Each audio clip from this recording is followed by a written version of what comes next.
Welcome back to my channel নিপার ঘর সংসার। নিপার ঘর সংসারের অন্যান্য দিনের মতো আজকেও একটি কিচেন টিপসের ভিডিওতে আমার পুরনো বন্ধু আর নতুন বন্ধু সবাইকে জানাই অনেক অনেক স্বাগত। আজকেও কিছু ছোট্ট ছোট্ট অবাক করা টিপস তোমাদের সাথে শেয়ার করছি। প্রত্যেকটা টিপসই সংসারে কিংবা কিচেনে প্রত্যেকের জন্য খুবই হেল্পফুল, তাই ভিডিওটা স্কিপ না করে পুরো ভিডিওটা দেখবে। যারা আমার ভিডিও রোজ দেখো তাদেরকে অসংখ্য ধন্যবাদ, আর যারা প্রথম দেখছো তাদেরকেও ধন্যবাদ। চলো দেখা যাক আজকের প্রথম টিপস। বন্ধুরা, প্রচুর গরম পড়েছে। এই গরমে কিন্তু বাইরে ঘরে কোথাও টিকা যাচ্ছে না, আর গ্লুকন-ডি কিন্তু প্রত্যেকের ঘরেই থাকা দরকার। ছোট কিংবা বড় প্রত্যেকের জন্যই এই গ্লুকন-ডি কিন্তু ঘরে রাখা দরকার। সমস্যাটা হলো বাচ্চারা স্কুল থেকে এসে কিংবা বড়রা অফিস থেকে এসে ডাইরেক্ট ফ্রিজ থেকে জল বের করে খেয়ে নেয়, কিংবা আমাদেরকেও বলে ডাইরেক্ট ফ্রিজ থেকে জল দিতে। তো সেই ঠান্ডা জলটা খেলে কি হয়, বুকে কিন্তু ঠান্ডা বসে যায়। একদিকে তো প্রচুর ঘাম, আরেকদিকে এই ঠান্ডা জল খেলে বুকের মধ্যে ঠান্ডা বসে যায়, তখন বাচ্চাদের কিংবা বড়দের শরীর অসুস্থ হয়। তাই ফ্রিজের ঠান্ডা জলটা না দিয়ে আমরা যদি নর্মাল জলের মধ্যে বেশি করে গ্লুকন-ডি গুলিয়ে আইস কিউব করে রাখি, তাহলে কিন্তু বাচ্চাদের কিংবা বড়দের নর্মাল জলের মধ্যে 2 টুকরো আইস কিউব ফেলে দিই, তাহলে কিন্তু জলটা নর্মাল হয়ে যাবে। ফ্রিজের ডাইরেক্ট জলটা না খেয়ে এইরকম ভাবে যদি আমরা গ্লুকন-ডি, অরেঞ্জ স্কোয়াশ কিংবা লেবুর রসের সাথে চিনি আর নুন মিশিয়ে গুলিয়ে এরকম আইস কিউব করে রাখি, তাহলে যখন খুশি বাচ্চারা খেলেও কোনো অসুবিধা হবে না, বড়রা খেলেও অসুবিধা হবে না। আর আমরা গৃহিণীরাও সারাক্ষণ ঘরের কাজ করতে করতে একটু পর পর ফ্রিজ খুলে কিন্তু ঠান্ডা ডাইরেক্ট জলটা খেয়ে নিই, আমাদেরও কিন্তু শরীরে ঠান্ডা বসে যায়। আমি আগে থেকেই অরেঞ্জ স্কোয়াশ আর লেবুর আইস কিউব করে রেখেছি, যখন যে আসে তখনই আমি এটা বানিয়ে দিই। তাহলে আমার কি হয়, সাথে সাথে আমাকে লেবুও কাটতে হয় না, কিংবা চিনি নুন এসব গোলাতেও হয় না। নর্মাল জলে 2 টুকরো আইস কিউব ফেলে দিই আর জলটা দিয়ে দিই, তাতে সবাই সুস্থ থাকে আর গরমের মধ্যে কাজের থেকে অনেকটাই মুক্তি পাওয়া যায়। খুবই ইম্পর্টেন্ট একটা টিপস। এইভাবে যদি তোমরা আইস কিউব করে রাখো তাহলে দেখবে অনেকটাই সুবিধা হবে। বাচ্চারা যখন স্কুলে যায় কিংবা বড়রা অফিসে যায়, ওয়াটার বোতলে 2 টুকরো আইস ফেলে দিলেই কিন্তু তারা গ্লুকন-ডিও খেতে পারবে, শরীরও ঠান্ডা থাকবে, ক্লান্তিও কম আসবে। ভালো লাগলে অবশ্যই ট্রাই করবে। বন্ধুরা, অনেকেই আছে গাছ থেকে অ্যালোভেরা উঠিয়ে সেই অ্যালোভেরা জেলটা বের করে নানান কাজে ব্যবহার করে। তো অ্যালোভেরা জেলটা বের করতে কিন্তু অনেকটাই অসুবিধায় পড়তে হয়। এই ছোট্ট টিপসটি যদি অ্যাপ্লাই করো, একটুকু অ্যালোভেরা জেল নষ্ট হবে না, আর খুব কম টাইমের মধ্যে অ্যালোভেরা জেলটা বের করে নিতে পারবে। প্রথমে অ্যালোভেরাটাকে মাঝখান থেকে ফাটিয়ে নেবে, তারপর একটা চিরুনির সাহায্য নিয়ে এরকম ভাবে আমি যেভাবে করছি সেরকম ভাবে যদি অ্যালোভেরা জেল বের করে নিতে পারো, একটুকু কিন্তু অ্যালোভেরা জেল নষ্ট হয় না, অনেকটা পরিমাণের জেল পাওয়া যায়। আর কিন্তু একটুকু টাইম নষ্ট হয় না, কয়েক সেকেন্ডের মধ্যেই সম্পূর্ণ অ্যালোভেরা জেল বের করে নিতে পারবে। এমনিতেই কি হয়, অ্যালোভেরা জেলটা একটু পিছলে ধরনের হয়, হাতে ধরতে একটু অসুবিধা হয়, বেরোতে চায় না। আর চিরুনি দিয়ে যদি বের করো তাহলে কিন্তু খুব সহজেই বের করে নিতে পারবে অ্যালোভেরা জেল। দেখতেই পাচ্ছ বন্ধুরা, কত কম টাইমের মধ্যে একটা অ্যালোভেরা জেল চিরুনির সাহায্যে বের করে নিতে পারলাম। অনেকটা পরিমাণের কিন্তু অ্যালোভেরা জেল বেরিয়েছে। যে অ্যালোভেরাগুলো হয় গাছ থেকে উঠিয়ে আমরা ইউজ করি, সেইগুলো কিন্তু খুবই উপকারী। মাথার ব্যথা হলে একটু অ্যালোভেরা জেল দিলেই মাথা ব্যথা কমে যায়। আর অ্যালোভেরার খোসাটাতে দেখো একটুকু কিন্তু জেল নেই। ন্যাচারাল অ্যালোভেরার কত গুণাগুণ তোমরা প্রত্যেককেই জানো। কত কম টাইমের মধ্যে সহজ পদ্ধতিতে অ্যালোভেরার জেল কতটা পরিমাণে বের করে নিতে পারলাম। ভালো লাগলে অবশ্যই ট্রাই করবে। তোরা মাঝে মধ্যে গ্যাসের বার্নারটা কিন্তু ক্লিন করে নিতে হয়, না হলে কি হয়, বার্নারে যে ছিদ্রগুলো আছে সেগুলো কিন্তু বন্ধ হয়ে যায় আয়রনের জন্য, আর আগুনটা কিন্তু হলদেটে হয়ে যায়, তখন রান্না হতে দেরি হয় আর গ্যাস ব্রাস্ট হওয়ারও সম্ভাবনা থাকে। তাই গ্যাসের বার্নারটা সপ্তাহে 1 দিন কিংবা মাসে 2 বার যদি ক্লিন করে নাও, তাহলে কিন্তু এই সমস্যাটা হবে না।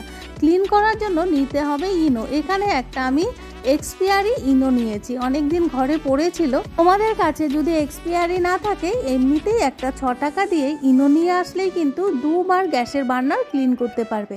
এখানে আমি হাফ ইনোটা দিয়ে দিলাম, আর দিয়ে দেব একবার ইউজ করার মতো টুথপেস্ট। এই দুটো জিনিস দিয়েই কিন্তু গ্যাসের বার্নার চকচকে নতুনের মতো হয়ে যাবে। এবারে এর মধ্যে দিয়ে দিবে গরম জল।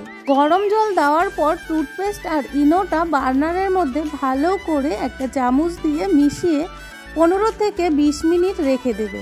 তো বন্ধুরা, আমি যেহেতু ভিডিওটা করছি, আমি 5 মিনিট পর তোমাদের দেখাবো এর বার্নারটা কতটা ক্লিন হয়েছে। তো বন্ধুরা, গরম জল দেওয়ার সাথে সাথে কিন্তু রিয়াকশন শুরু হয়ে গেছে। জলটা যতক্ষণ না ঠান্ডা হয় ততক্ষণ তো হাত দেওয়া যাবে না, জন্য ফিরে আসছি 5 মিনিট পর। ফিরে এলাম 5 মিনিট পর। তোমরা দেখতেই পাচ্ছ জলটা কিন্তু পুরো চেঞ্জ হয়ে গেছে, আর বার্নারটা দেখো নিজে থেকেই কিন্তু ক্লিন হয়ে গেছে, কোনো ঘষা মাজা না করে। এবার একটা টুথব্রাশ নেবে, বার্নারটাকে ভালো করে ঘষে নেবে। যদি ছিদ্রগুলো বন্ধ হয়ে যায় তাহলে খুলে যাবে। বন্ধুরা, তোমাদের আবারও বলছি, গ্যাস কিন্তু একটা সেনসিটিভ জিনিস, যে কোনো সময়েই কোনো দুর্ঘটনা ঘটে যেতে পারে। আমাদের গৃহিণীদের বেশিরভাগ সময়ই কিচেনে কেটে যায়, সেই জন্য এই কিচেনে ছোট ছোট কাজগুলো কিন্তু সবসময় পরিষ্কার পরিচ্ছন্ন রাখতে হয়, তাহলে বিপদ কিন্তু আমাদেরই। তো বন্ধুরা, দেখতেই পাচ্ছ টুথব্রাশ দিয়ে ঘষে নেওয়ার পর কত সুন্দর বার্নারগুলো পরিষ্কার হয়ে গেছে। এবার বাসন মাজা যে লিকুইড সাবান কিংবা বার হয় সেগুলো দিয়ে একটা স্কচব্রাইট দিয়ে একটু ঘষে নিচ্ছি, তাহলে আরো ক্লিন হবে। এবারে পরিষ্কার জল দিয়ে বার্নার দুটো ধুয়ে দেখাচ্ছি তোমাদের কতটা পরিষ্কার হয়েছে।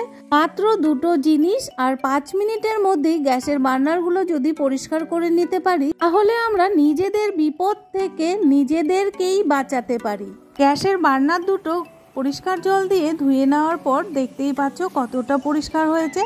যদি আর একটু বেশি গরম জলে রাখা থাকতো তাহলে কিন্তু আরো পরিষ্কার হয়ে যেত। এবার একটা কিচেন টাওয়াল দিয়ে ভালো করে বার্নার দুটো মুছে সের মধ্যে লাগিয়ে দিলেই রান্না করতে আর কোনো অসুবিধা হবে না। গৃহিণীদের সেফটির জন্য যেভাবে সুবিধে হয় সেভাবেই কিন্তু গ্যাসের বার্নারটা পরিষ্কার করে নিতে পারো।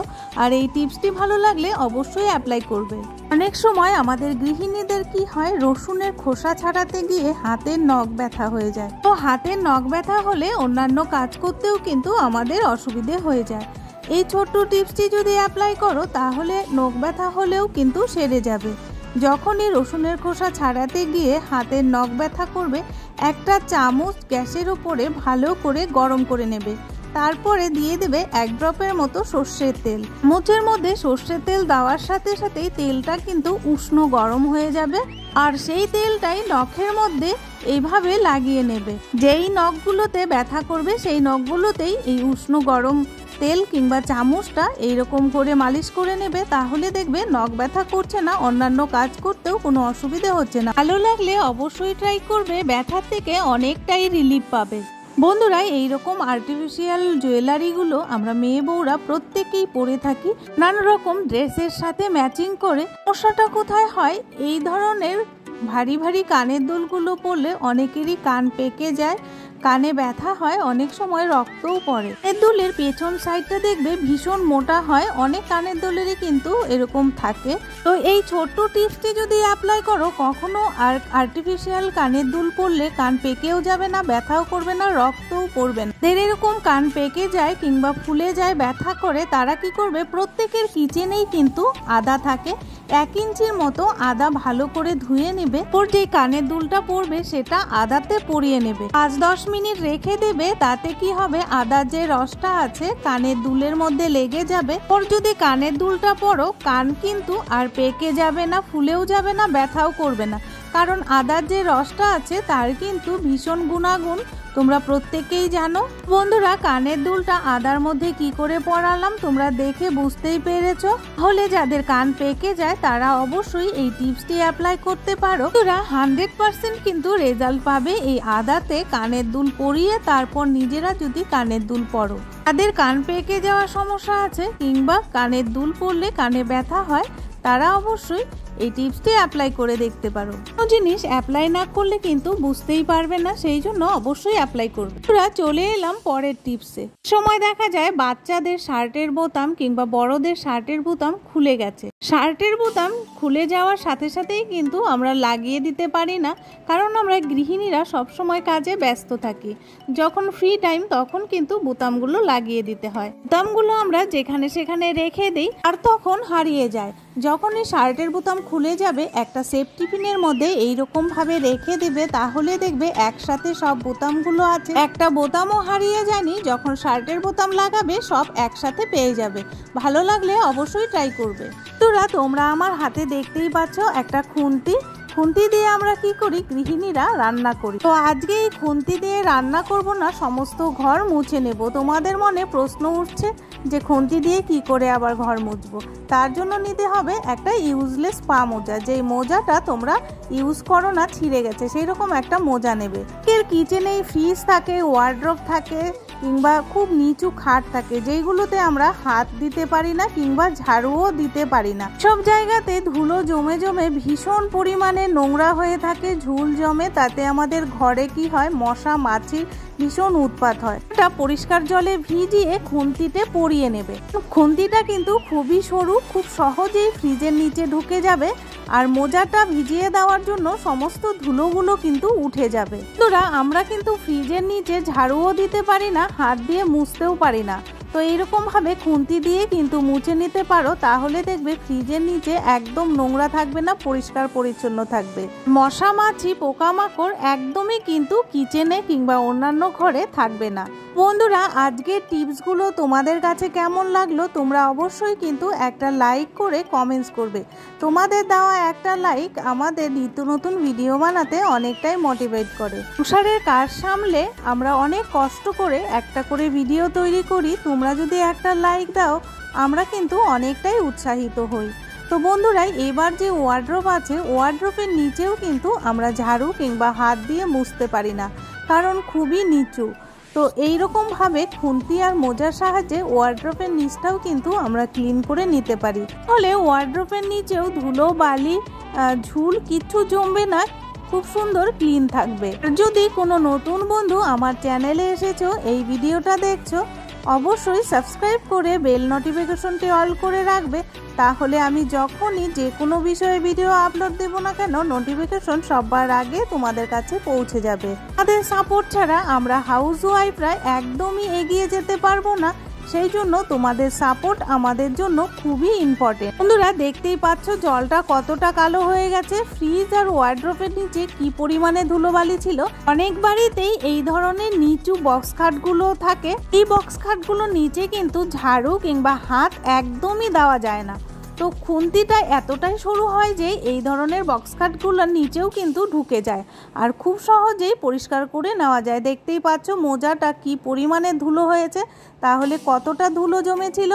ভিডিওটা যদি একটুকু ভালো লেগে থাকে, তোমাদের মনে হয় যে একটু হলেও উপকৃত হয়েছো, তাহলে ফ্যামিলি আর বন্ধুদের সাথে শেয়ার করতে একদমই ভুলবে না। আমাদের একটা শেয়ারের জন্য আমরা অনেক দূর এগিয়ে যেতে পারি। বন্ধুরা, জলটা দেখতেই পাচ্ছ কতটা কালো হয়েছে। আমি কিন্তু একটা খুন্তি আর মোজা দিয়ে বাড়ির নিচু ফার্নিচারগুলো এইরকম ভাবেই মুছে নেই। আমার ভিডিও ফার্স্ট থেকে লাস্ট পর্যন্ত দেখলে তাদেরকে অসংখ্য ধন্যবাদ।